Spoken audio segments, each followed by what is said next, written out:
안녕하십니까. 이번 시간에는 저번 시간에 이어서 사회생활의 어려움을 어떻게 해결해 볼 것인가에 집중해 보겠습니다. 사회생활을 하면서 왜 흔히 사람들이 나를 욕을 한다라고 어려워하는 사람들이 있습니다. 사실 그런 사람들은 보호받아야 할 사람입니다. 일단 보호가 우선적으로 필요하다는 것이죠. 그래서 이제 그 사람이 피해를 받지 않는다라고 하면 하나의 세상이 보호받는 그런 일이기 때문에 그것을 기쁨으로 아는 그런 존재들도 계십니다. 그렇게 생각할 수가 있다는 것이죠. 그 속에 기쁨이 있다는 사실을 아는 사람들이, 아는 존재들이, 아는 영혼들이 존재한다라는 것이죠. 그 사람이 나쁜 존재가 아니라는 것입니다. 이미 존재하고 있는 사람이 왜 나쁜 존재가 되겠습니까? 차라리 그것이 아니라 이미 존재하고 있다라고 하면 그 사람도 역할이 있어서 존재한다라고 보는 것이 현명하다는 이야기입니다. 그 사람을 나쁘게 봤더니 어떻습니까?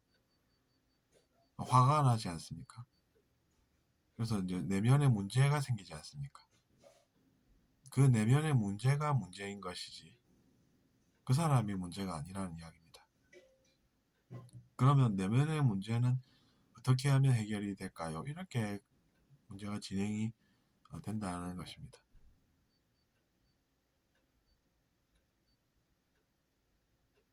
그렇기 때문에 그런 약자는 보호를 해줘야 하고 보호를 받을 권리가 있는 것입니다. 보통 그런 유형들이 보면 도움 받고 나서 또 뭐 나쁜 모습을 보이고 뭐 그런지는 몰라도 일단은 그렇게 알고 계시면 됩니다. 그러니까 내면에 생긴 문제, 그것이 문제라는 이야기죠. 그럼 그것을 어떻게 해결하느냐가 길이 된다는 이야기입니다. 만약에 그 사람이 문제가 아니라 아까 그 보호받는 사람이 문제였다고 해서 그 사람을 공격하면 어떻게 되겠습니까? 그러면 가해자도 카르마가 쌓이고 피해자도 생긴 상황이 발생합니다. 그러면 카르마가 생긴 그것이 문제가 아니겠습니까, 여러분?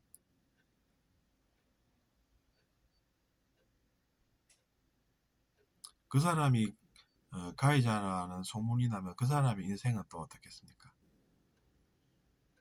그 사람도 문제를 겪게 된다는 이야기입니다.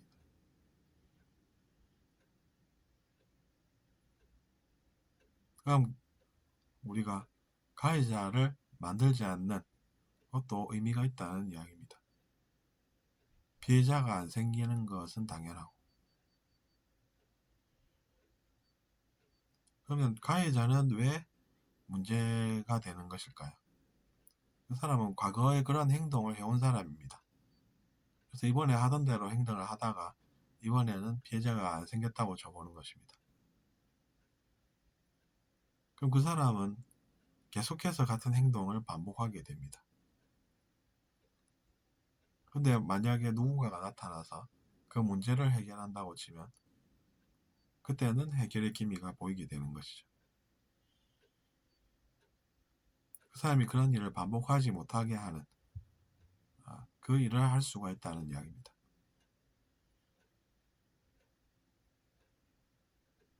그 사람은 상대방을 괴롭히면서 기쁨을 느꼈던 사람입니다. 그 기쁨 때문에 계속해서 그런 일을 해온 것이고 그렇게 피해자들은 생겨버린 것입니다. 하지만 그 가해를 막고 문제 해결을 하게 된다라고 하면 그때부터는 희망이 생기는 것이죠. 그렇기 때문에 우리는 가해자가 생기지 않게 하는 그 일에 집중을 하면 피해자도 희생한 사람이 되는 것입니다. 그러면 희생의 보람이 또 느껴지겠죠. 또 사람들이 그런 공로는 인정해 줄 수 있는 것입니다. 그 희생한 사람이 선한 마음을 가지고 있다면.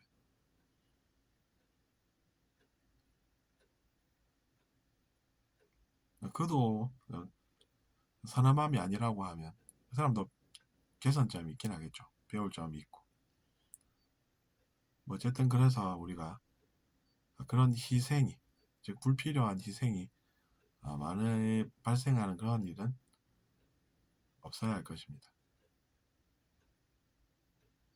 물론 뭐 그런 것도 다 이유가 있어서 일어났다라고 볼 수도 있습니다. 하지만 어쨌든 가해자는 교육을 제공을 받아서 벌과 교육이 균형을 이루고 그래서 그 사람도 과거의 습관에서 벗어나게 되는 그런 일이 필요하다는 이야기입니다.